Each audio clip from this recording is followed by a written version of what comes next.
Hello, my name is Shannon DeSalle, and today I'll be presenting a research initiative for Pepsi. So, Pepsi's mission statement is to create more smiles with every sip and every bite for our consumers by creating joyful moments through our delicious and nourishing products and unique brand experiences. Now, when these unique brand experiences don't put the consumer first, or if they don't have a good understanding of who the consumer is, that's when issues begin to arise.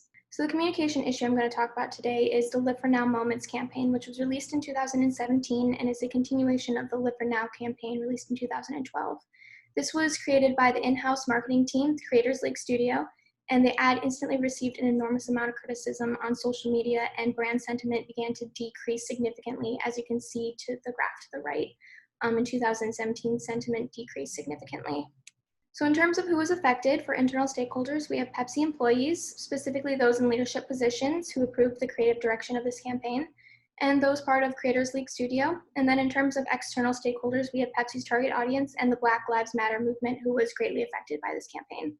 Now, this campaign would have gone in a completely different direction if Pepsi had a better understanding of who their consumers are and how to communicate with them effectively. And the best way to understand how to do that is through surveys and focus groups. So when undergoing qualitative research in general, biases could be present if a researcher is not well prepared. So two types of biases that we should look out for is social desirability bias and neutral responding. And the best way to mitigate these is to proofread all questions carefully to make sure there is no room for bias, to have smaller focus group sizes, and to give participants an escape route. Basically let them know that it's okay if they disagree or it's okay if they don't have an answer. So in terms of our research plan specifically, as a test, a sample survey went out to a small group of Pepsi consumers. As you can see, the chart to the right is an example of the data that we gathered. But in order to increase the reliability of this data, we will have to distribute this survey to a larger group of participants. And the estimated cost of that is roughly $1,375. For our focus group, we will conduct 4 different focus groups consisting of 6 participants, and they will follow the schedule of a welcome, an overview of the problem, rules and confidentiality, and then we'll go into the questions, which will all be open-ended, and then each of the participants will take a small survey just about the demographics for research purposes. So the main issue with Pepsi's Live for Now campaign was the increase in negative sentiment, as you can see with the graph to the right comparing Pepsi's Live for Now to Procter & Gamble's Talk About Bias. And the ultimate goal of all these research initiatives will be to create a new brand campaign. This essentially will be a 3-part plan, each with 3 different objectives. The first is to retain existing customers through customer feedback initiatives, 4 focus groups, and 1,100 survey responses by July 1st. The second is to increase internal employee awareness of cultural and racial bias through a learning and development intervention beginning July 1st, which will be measured by employee surveys taken before and after the intervention on core concepts of racism and cultural bias. The third will be to increase brand sentiment on social media by 30% by October 1st based off of this new brand campaign.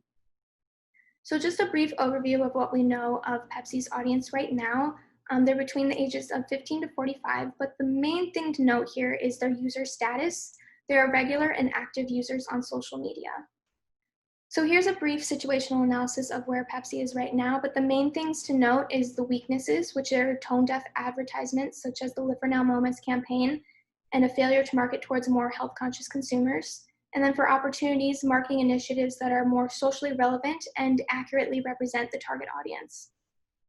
So in terms of our intervention, this will be a learning and development intervention for Pepsi employees who will train on cultural perspectives, engaging with empathy, and building diverse teams. Pepsi employees will be surveyed before and after the training on concepts surrounding cultural and racial bias in order to measure success. So after the company has completed 4 focus groups and has gathered 1,100 survey responses, Pepsi employees will then undergo a learning and development training on racial and cultural bias, and then we'll come together and create a new brand campaign in which success will be measured by user sentiment on social media. And all this data can be used for future campaigns so that Pepsi can continue to create unique brand experiences for its consumers.